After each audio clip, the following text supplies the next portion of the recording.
أعوذ بالله من الشيطان الرجيم بسم الله الرحمن الرحيم الحمد لله رب العالمين والصلاة والسلام على سيدنا محمد وعلى آل بيته الطيبين الطاهرين اللهم صل على محمد وآل محمد. I would like to thank you all for taking the time on a weekend to be here and attend this workshop. And as you just heard the principal, Brother Jaffer Wali, say, this workshop is in particular targeted for parents who have pre-adolescents or adolescents in the madrasa, so tweens or teens. If we divide them into the 10 to 13-year-olds and then the 14 to the 19-year-olds. Thank you. So just to reiterate what Jaffer was trying to say, besides all the great work the madrasa does and we do as parents, we make sure our children come to the madrasa, do their homework. We of course register them before at the start of the year, and the madrasa goes through the pains of having a curriculum, syllabus and all that.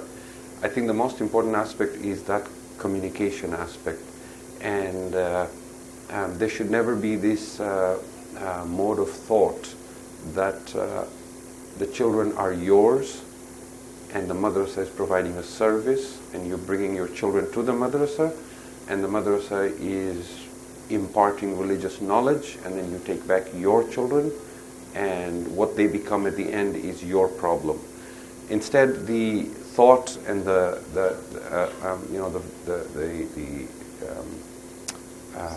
objective with which the madrasa acts really, and I can say this for a fact because I've worked with the madrasa closely, even with previous principals and administrations, is that it's not your children, it's our children.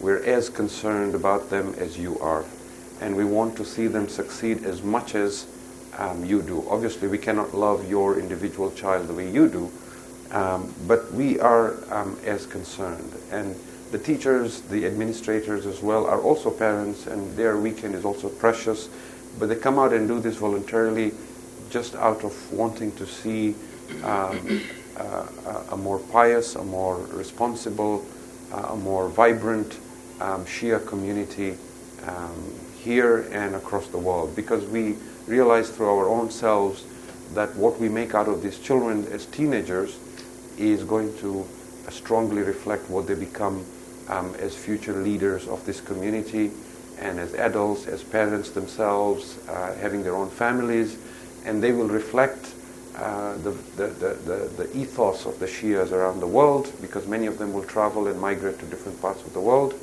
and it is the quality that we produce today, and inshallah they improve on it and produce a better quality of Shias that will inshallah hasten the return of our Imam. May Allah hasten his return inshallah. So what I thought I would do at this workshop is divide it into three parts. In the first part, I just want to share some general advice about raising teenagers. In the second part, I want to talk about some specific issues that the madrasa is finding challenging with teens and how we as parents can help. And in the third part, I want to open the floor to a discussion and question answer for about 10-15 minutes. And I'd like to get your feedback as parents. What are the challenges you are having with your teenager? Where do you think the madrasa can help? And are there any gaps that you feel is in our madrasa system that can be worked on or improved on that would help us together help our future generation, inshallah. So this will be, inshallah, the first of many such workshops, and the idea is to open this communication line between parents and teachers and madrasa and strengthen it, and then really come together to the table and strategize and say, let us plan together how we produce the best quality of adults who are responsible, who are caring, but who are pious as well, who are really, the kind of Muslims and Shias we would have wanted to be ourselves, but we never had an opportunity, right? I know a lot of us here can attest to the fact that we never had madrasa when we were children. So our children have a great, great opportunity and gift, but if we can do better, there's no reason why we should not. Now, As a disclaimer, I must say I have never raised a teenager myself. So you are probably not going to agree with some of the things I say, and that's where your feedback will be valuable. But I think one of the best ways to understand the challenges that and the the issues that teenagers go through as they change from being children to being in between child and adult is to think of our own days, even though it may be a while since we were teenagers. You will be able to relate to some of these and say, yes, this is exactly what I went through. Okay, so the first part, which is general advice on raising teenagers, one of the things you begin to notice about your child is when they go from being a child to becoming a teenager, they start being a little, not a little, but a lot more aloof from their parents. Okay, so your son, who was a chatterbox, who was always talking fast, and you had to keep stopping him, you find now he's quiet, and everything you ask him, his answer is single words, just yes, no, yes, and he's always sullen, right? And your daughter, who was always wanting to do things with you, now she doesn't want to go shopping with you anymore, right? She wants to stay at home. They want to stay in their own room. They want to keep their door closed. Some of us as parents become alarmed by this. What's happening to my child, right? And we want them somehow not to become like that and to still remain the way they were. But actually, it's very natural, and it's in fact very important for kids to break away from their parents at this age. This emotional separation actually helps them to adjust into becoming adults later on. It may be very hard for us to accept this, but it is a natural process, and you need to allow that to happen. Okay? It is also a very confusing time, both for the teenager and for you as a parent, when you see these changes. We normally talk of terrible twos, but in comparison, when you just search over the internet, talk to psychologists, read books on these, you will hear that the teenage years can actually be the most difficult years, because they're not just difficult for you as a parent, they're difficult for the child as well, unlike when the child is 2. But there's plenty, as I said, we can do to nurture our teenagers and give them some guidance so that they move in the right direction. The first thing that is happening is there's physical changes happening in their bodies, both for male and female. There's things happening in their bodies that is now signaling to them that they're now becoming adults. Okay? And with this dramatic change, they're confused because they're now feeling that pressure of behaving different, being an adult, but they can't still because their thought process hasn't evolved as quickly. So the first thing they start doing is they start becoming conscious of their peers, meaning the other teenagers around them. And they want to fit in. It's not like us when we are, in our 40s or 50s, we really don't care if we fit in with others, right? We are quite happy doing our own thing. If somebody thinks we're handsome or beautiful or doesn't think so, it doesn't matter, right? As long as I'm comfortable. So you kind of get comfortable in your own skin as you grow older. But when you're a teenager, it's very, very important for that teenager to fit in society and with peers. So there's a lot of that pressure. And one of the things they don't want to see is that I'm still a child under the shadow of my parent. So they don't want to be seen with you. And that's why you find them, showing this embarrassment of you being around them when they're with their friends, or sitting with you at the mosque. When they're little, they'll sit on your lap, they'll sit beside you. As they grow older, they don't want to be seen with you. But you also want them to come to the mosque, right? So we're going to be talking a little bit about this. And for teenagers, sometimes their peers are more important than their parents in their decision-making process, which is why their friends are very, very important, and which is why madrasa is very important. Because sometimes parents think, I can impart the religious knowledge of the madrasa myself at home, right? I'll give you my own example. I've got a 6-year-old in the madrasa. I wrote the curriculum and the notes for the madrasa, right? So I could teach him at home whatever I put together for the madrasa. It's been improved upon, it's been edited, right? But I have the material. I can do this myself. I don't need to send him to the madrasa.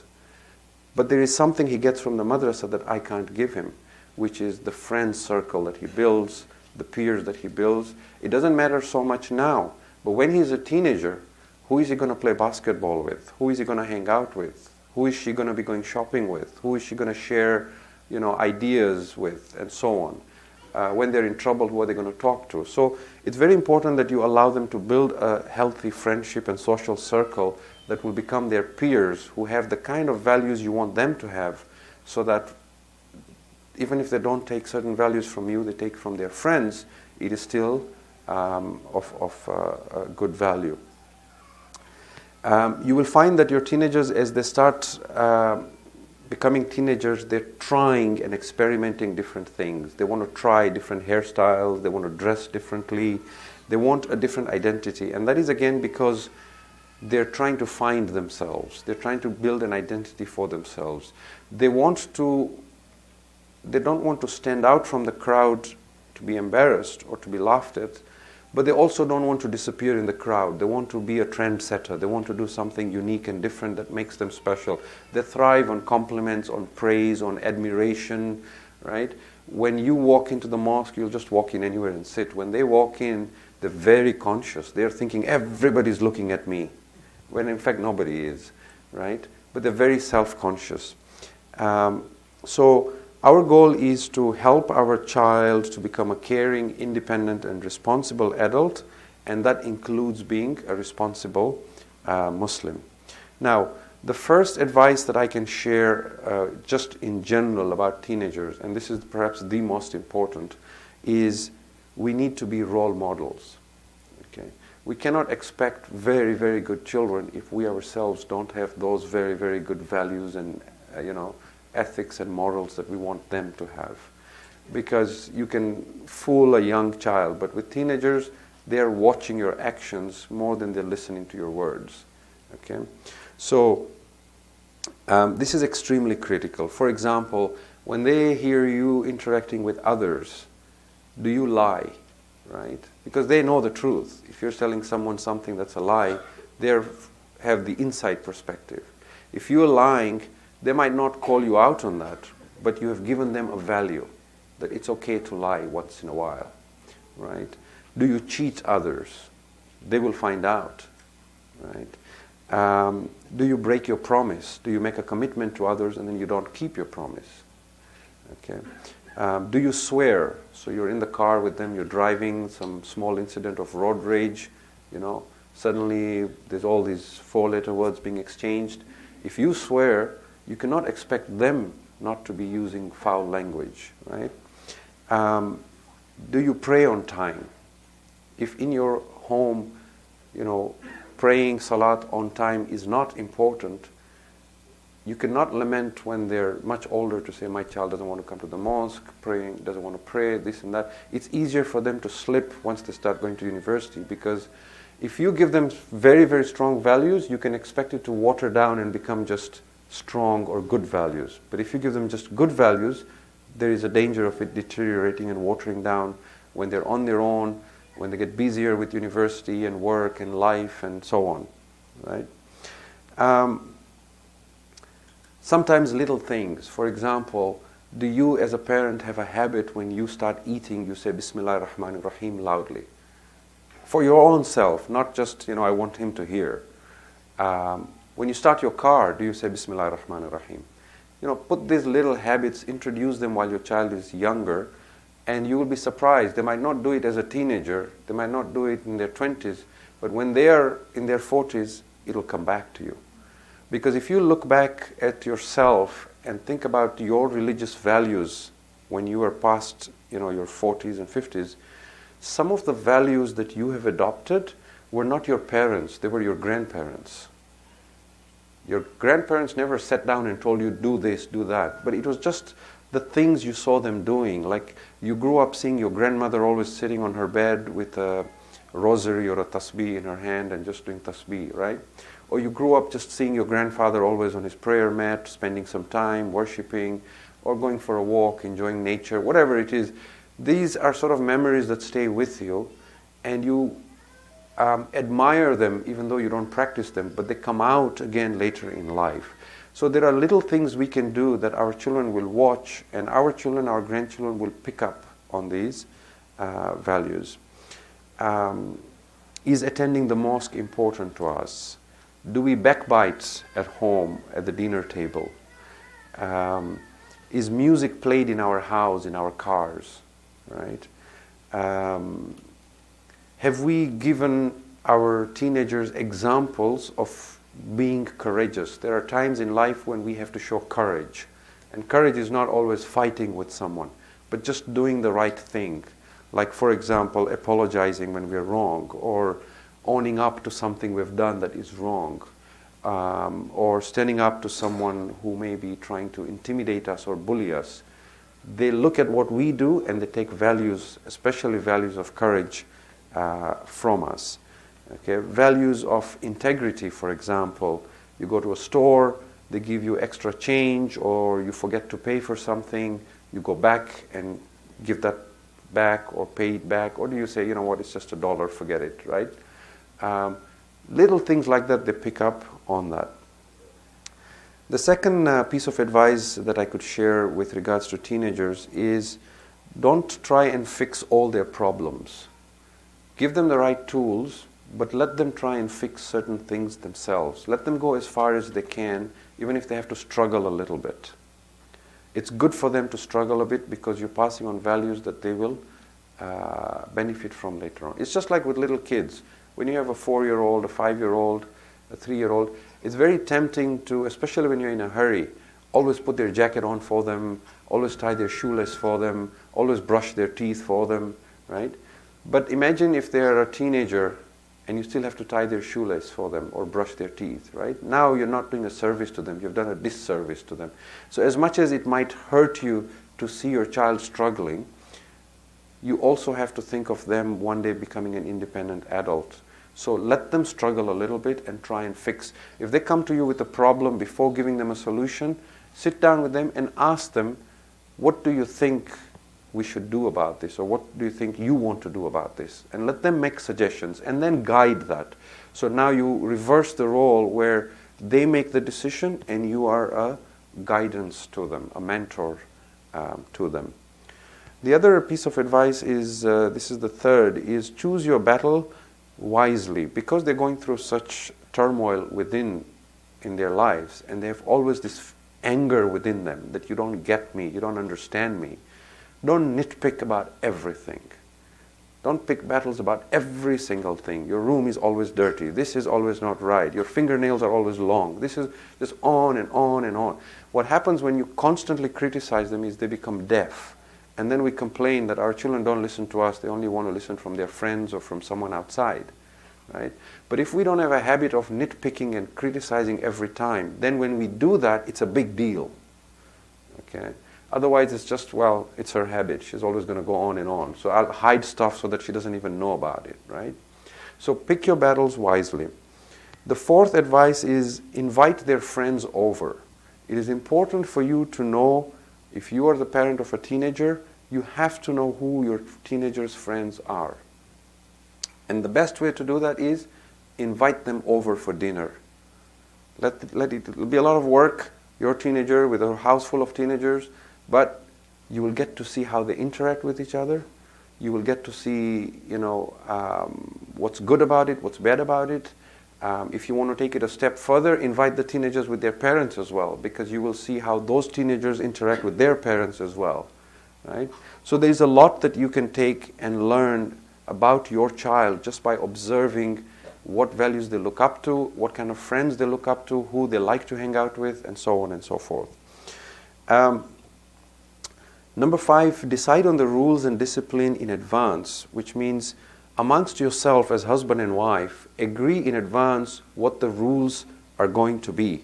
So for example, if there's going to be some consequences for your teenager doing something inappropriate, what is that consequence going to be? And then you stick to that rule. If it's, for example, a teenager who's now driving and you're going to ban them for driving for a week, or they're going to be grounded for a week, or you're going to cut their allowance, or whatever it may be, agree on that in advance. And if your child says it's not fair, then you're open to discussion and talk about why it's fair or not fair as a punishment. But then stick to that so that they know when you say something, you mean it. Okay. Otherwise, they know your weak point, and you're not taken seriously then. So a lot of times, we're so eager to be friends to our parents, to our children, we forget to be parents. Your friends, yes, no doubt, but at the end of the day, you are the parent, and you have the final say, right? Now, in some cases, you hear, especially outside our community, parents say, using this line with the children to say, it's my house, I'm paying the rent, so as long as you're not contributing to the rent, you have no say, right? That shouldn't necessarily be the reason of argument, that because you don't have money to pay rent and you need a room and I'm giving you a room, therefore I have the final say. No, the final say is because I am your parent. And Islamically, we're Muslims, and children who come to the madrasa get this totally, that respect for parents is just second to obedience to God. And that, in the words of Rasulullah sallallahu alayhi wa sallam, Allahumma salli ala Muhammad wa ali Muhammad, when he was asked about parents, he said, Huma jannatak wa huma narak. They, your father and mother, are your paradise and they are your hell. Meaning, no matter what you do in life and how far you go, if your parents are pleased with you, you have secured a place in paradise. But if they are upset with you, then you have ruined your hereafter. So children get that, right? And it's enough to say, I'm your parent, and these are the rules we live by, right? But of course, we have to be role models. We cannot have double standards. Having said that, number 6 would be give your kids some leeway. Give them some breathing room and some independence to establish their own place in the world, because as we said, they're trying to find themselves and become adults. It doesn't mean that they can hang out with the wrong crowd and you turn a blind eye. It doesn't mean that you don't care who their friends are. It doesn't mean that you trust them so much they can take the car and come home at 2 a.m. and you don't care or don't know where they are. It doesn't mean that they spend hours and hours on the computer, but you have no idea what they're surfing on the internet and what they're looking at. So there's a fine balance where you don't give them too much discipline, but you also are not completely lax about it. And of course, it's easier said than done, but it's good for us to be aware of this. The other piece of advice, number 7, is this idea of checking in. Discuss checking in with your child and let your teenager feel that my parent, is always, bothering me and wanting to stay in touch. That's okay. But in a subtle way, they also appreciate knowing that you're there for them. Because sometimes we get so busy with work, so busy with life, we tend to just think as long as he's at someone's house or with someone, then it doesn't matter. But develop a system where your child knows that when they're out beyond a certain period of time, they need to check in, they need to call in, they need to text you. If they're with their friends and they're going to be embarrassed with you calling them, then you send them a text message, they reply a text message, that way it's more subtle. But you have a system where even when they're not with you, you're always in touch. Even if they've gone for a ziyarah, or they've gone on a camp, or they've gone anywhere else, your child should always know that there's certain expectations. When I'm late, I have to check in. My parent has to know where I am because they will worry, right? Number 8, keep an open door policy with your teenager, meaning don't interrogate them about everything, but genuinely be interested in your child's life and make sure they know that whenever they have an issue, they can come talk to you, that you are their first port of call, that when they're in trouble, before they think about their friend or their teacher or uncle or aunt, you're the first person they want to come to ask for help for. And I've seen parents who have that sort of a relationship, and it can certainly be nurtured. In terms of showing interest to your child, even if they're a teenager, make sure, just like you ask them, how was your day, how was school, we need to ask them, how was madrasa? Or what happened at madrasa today? A lot of times it's just pick up the child from the madrasa, go home, okay, you have homework, do your homework, right? But no, what happened at madrasa today? That should also be, a point of conversation at the dinner table. And we need to do this with genuine interest. Sometimes when children are younger, they're trying to tell us what happened in the madrasa with a lot of excitement and interest, but we're so busy talking to our spouses or watching TV or checking our messages on the phone, it sort of is on the side. And the child quickly picks up on this, that I'm a child and my life is not of interest to my parents. So it's pay now or pay later. The more time you spend with your teenager and the more interest you show now, it's an investment you put in, and then it pays dividends when they're older. When they're teenagers, when they get married, when they have their own spouses, they still have a bond and a connection with you where you're not just talking about the weather or you've got nothing in common to talk about. Many of us have this issue because we were raised very differently with our parents. The older generation had this thing where you just, always silent in front of your parent, always answer yes, no, do as you're told. And we find as we grow older, even though there's a bond, there's love, there isn't a lot that we can talk about or share in common with them, isn't it? There is also not that physical interaction of, we probably hug our parents on Eid Day, maybe, Eid al-Fitr, Eid al-Adha, twice a year, maybe, right?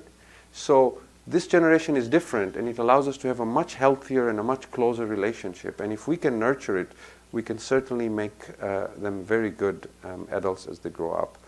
We should be able to tell our teenagers, even when they seem sad or upset and they're just answering, there's nothing wrong, or I don't feel like talking about it, you should be able to say to your teenager, you may not feel like talking about this right now, and I know exactly how it feels because I've been through what you are going through, but whenever you feel like talking about it, today, tomorrow, anytime, you can come to me. Okay? And if they know that, you just need to be patient, and I guarantee they will come and talk to you.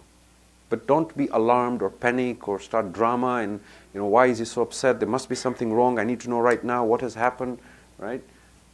When you're ready, come talk to me.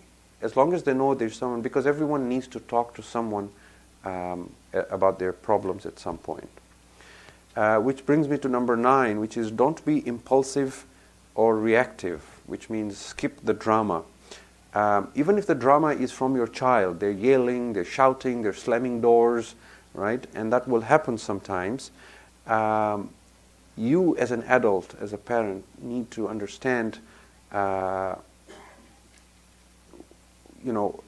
to be reactive, not to get involved in the drama. You need to be able to say to them, we're not going to talk about this right now. When you feel better, when you're ready to talk, then we'll talk about it. We need to be able to reprimand the behavior, but not reprimand the child. And this is not very easy to do. And the way we do that is we avoid using a sarcastic or a demeaning or a humiliating tone, especially when they're still in front of their friends. If they've done something wrong and their friends are around, it doesn't have to be solved right away. Okay? And no matter how much you feel anger within you as a parent, bite your tongue and resist the urge to say something hurtful to the child that you will forget, but the child will not. Right? We have a saying from Africa that says, the axe forgets, but the tree never does. Right? So it's easy to forget when you say something hurtful, but the person you hurt, that scar stays for a long time before it heals. So never say something to your child like, I wish you were not my child. Or I wish I'd never given birth to you. Or you are a disgrace to us. Or I feel ashamed of you.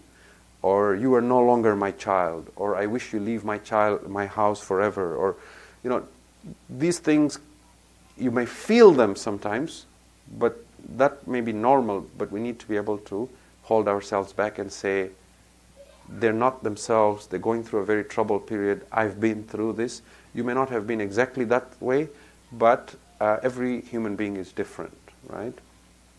And what you do with them is exactly what they will do with their children, all right? Another thing we should never do is compare our teenagers or our children with their siblings or their friends or their cousins. And we tend to do this sometimes even when they're very young. Look at how you were behaving. Look at so-and-so. Look at Ali. Look at Hassan. Look at Muhammad, how he was behaving. Look at how you did, and look at how that one was doing. Look at how he sits with his parents, and look at how you sit in the mosque. And look at how, always drawing comparisons, because now they themselves will always be comparing themselves to others. And in their mind, my parent admires so-and-so more than they admire me. To them, they want to be the center of the world at that point in time. Okay? So it's very important that we think about these things very, very carefully. And I've said this before in a majlis as well, that even when they grow up and start looking for their own spouses, they will look for spouses who are like you. Your daughter will look for a husband who is like you, the father. And your son will be attracted to a woman who is like his mother. And that is why you will find, and you can think about this in your own lives and your own experiences, you will verify and testify to this.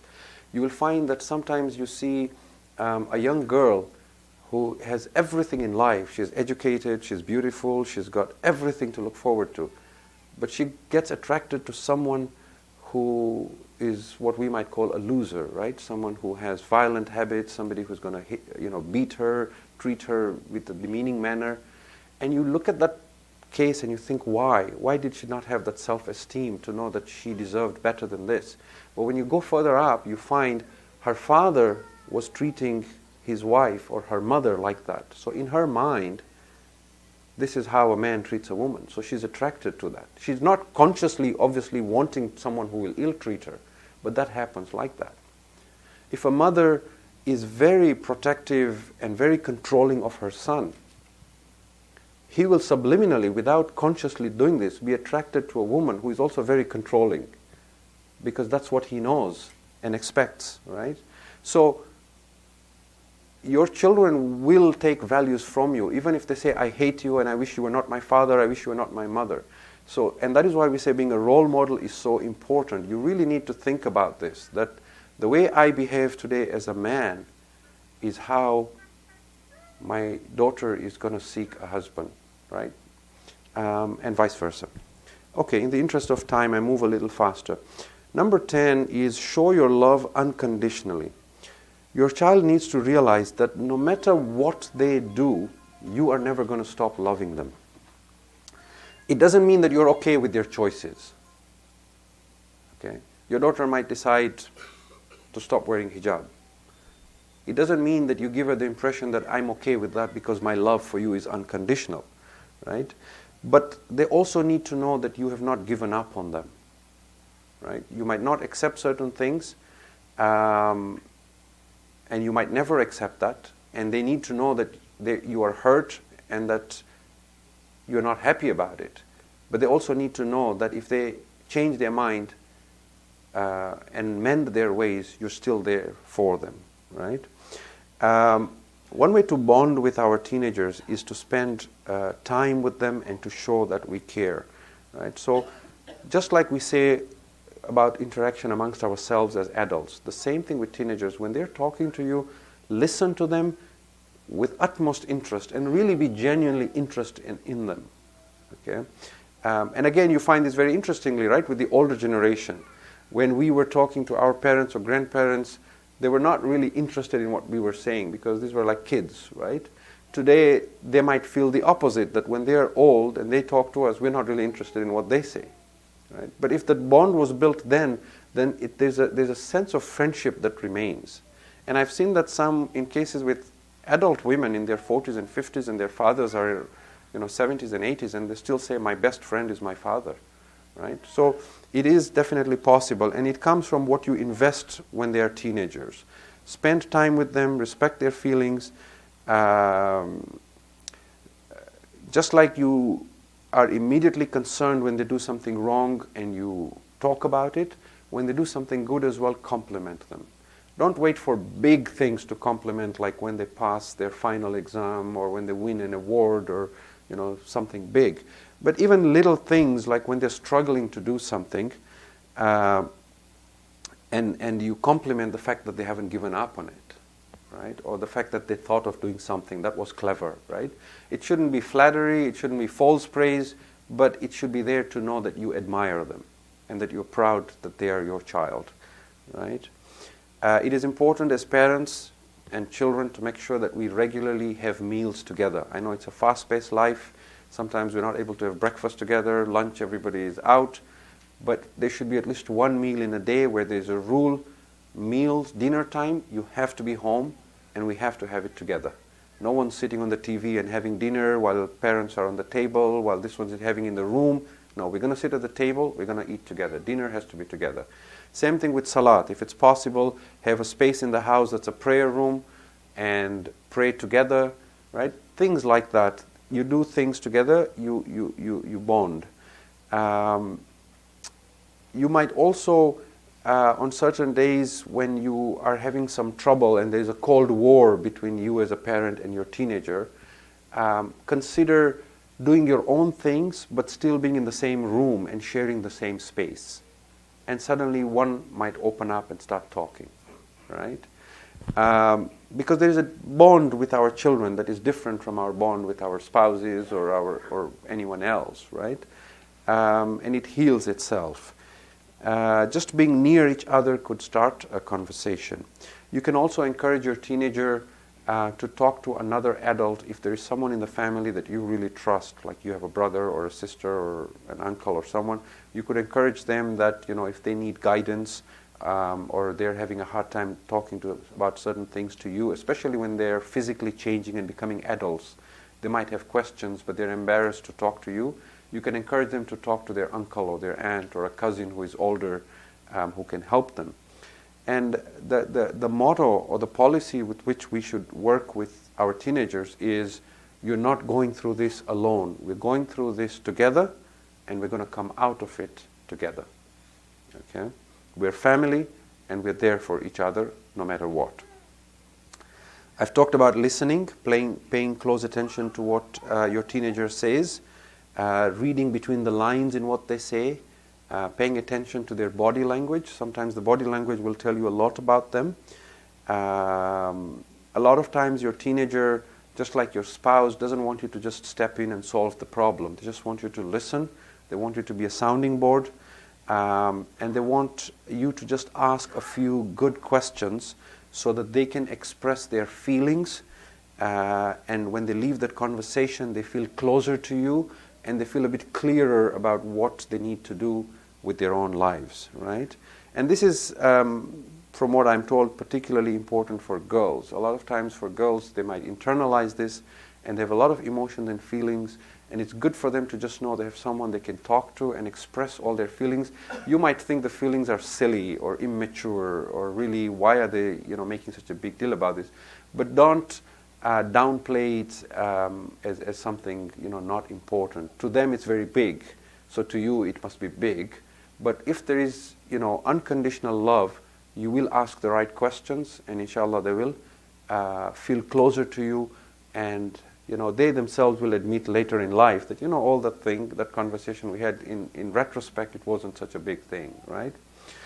I've talked about doing things together, so whether it's going grocery shopping together, watching TV together, going camping together, even doing chores in the house together.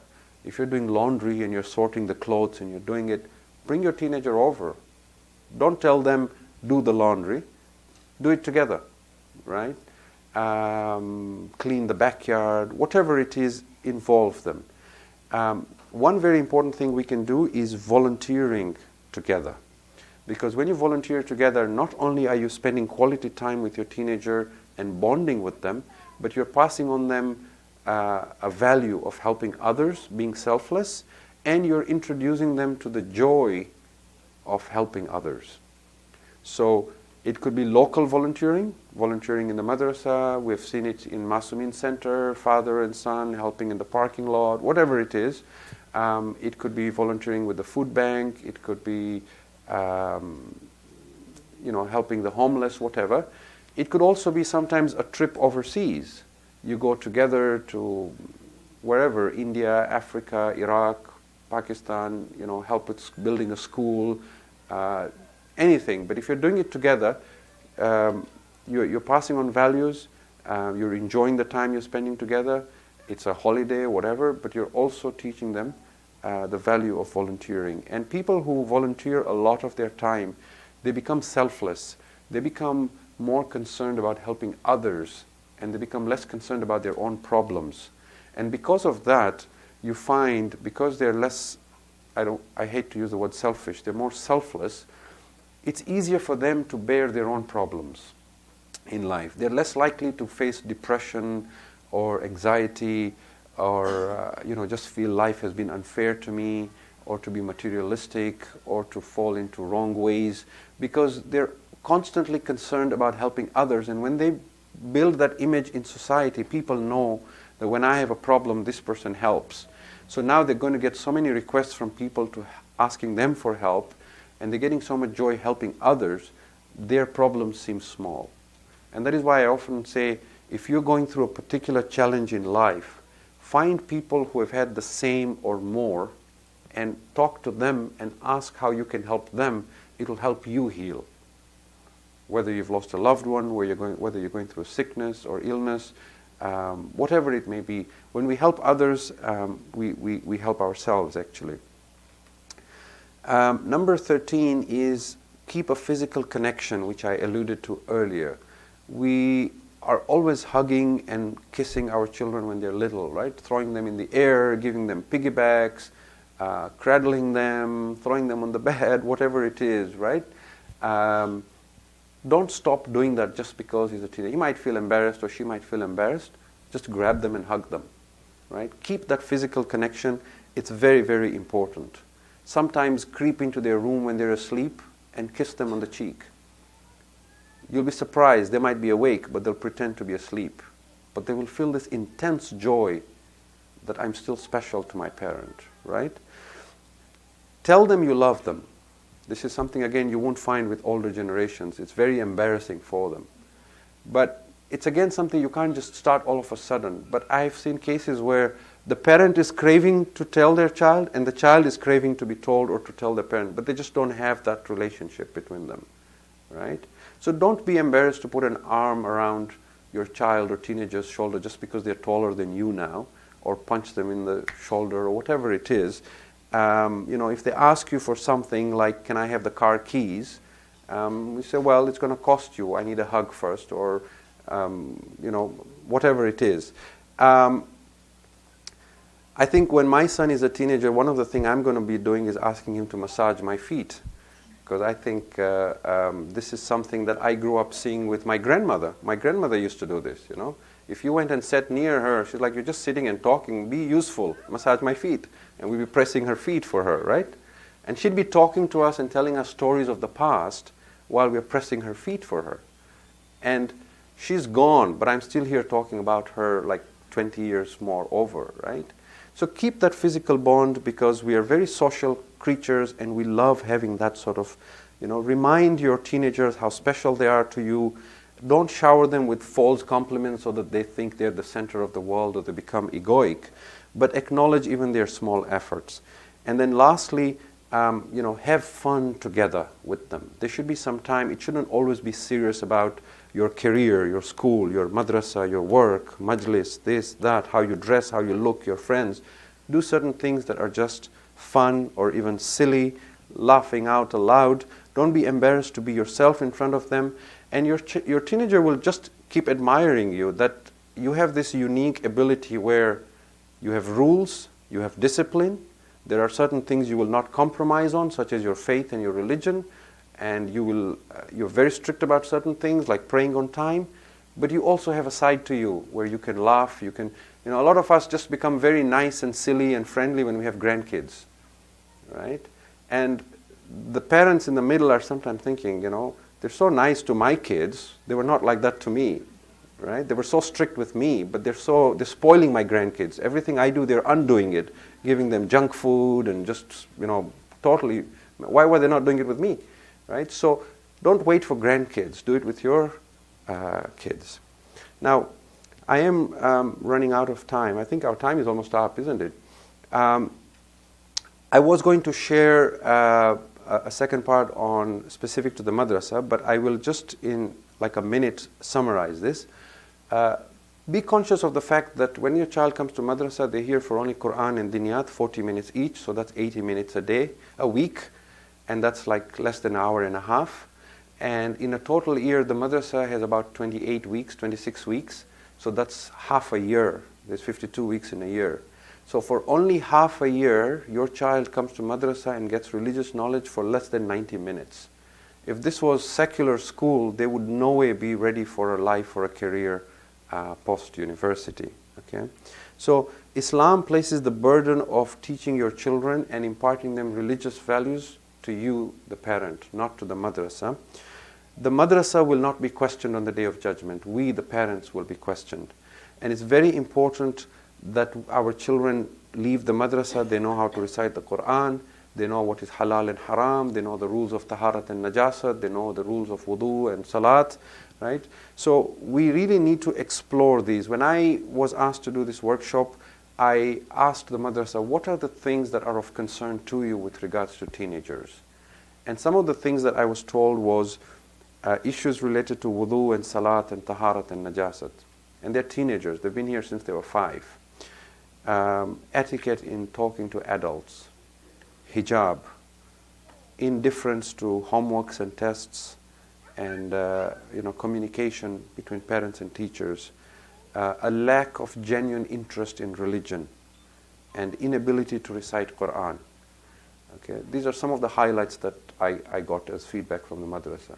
So it's not like whose problem is this? Is it the parents or is it the madrasas? But as I said at the start, it's our problem collectively. We really need to have more of these sessions to talk about this and say, how are we going to fix this so that our children are strong, confident Muslims, proud to be Muslims, well-grounded. When they leave madrasa, they can recite the Quran fluently, they know the basic rules of religion, they know where to go to for help, they're caring individuals, responsible adults. It can be done, but there is work that needs to happen at home as well. It can't just happen in 80, 90 minutes once a week for half a year.